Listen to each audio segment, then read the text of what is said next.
Pour tenter d'y voir plus clair dans le génie, je vous propose de vous parler d'abord de l'étymologie et de l'histoire de ce mot, de son parcours au travers des contes de fées, et enfin de ce qu'aujourd'hui il est pour nous. Commençons par les racines latines. Genitus, c'est un génie qui préside à la naissance de l'homme en l'accompagnant au cours de son existence. Pour ce qui est du grec, on trouve une racine genis, la naissance, ou genitica, génitale.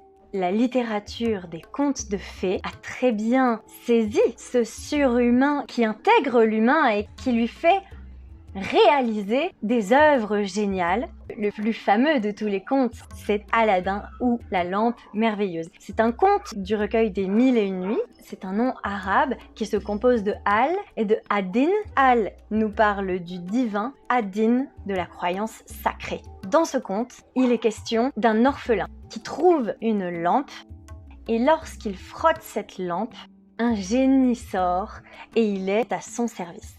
L'orphelin devient alors maître du génie de la lampe et responsable des souhaits qu'il émet, des transformations engendrées. Cette lampe, c'est le transposé de nous-mêmes pour solliciter le génie, pour qu'il jaillisse de cette lampe et se mette à notre service, au service de nos vœux.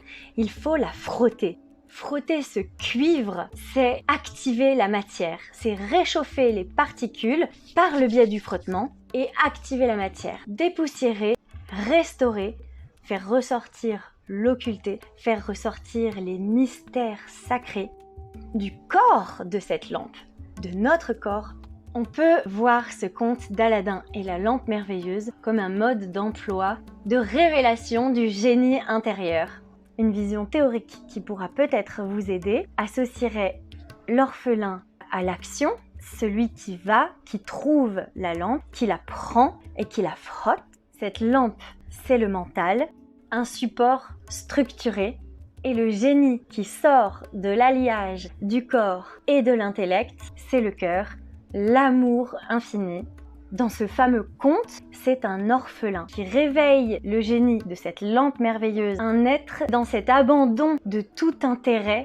Je vous recommanderais donc d'utiliser votre support de matière, votre corps, votre volonté alliée à votre capacité à évaluer, à discerner, avec pureté, de façon désintéressée.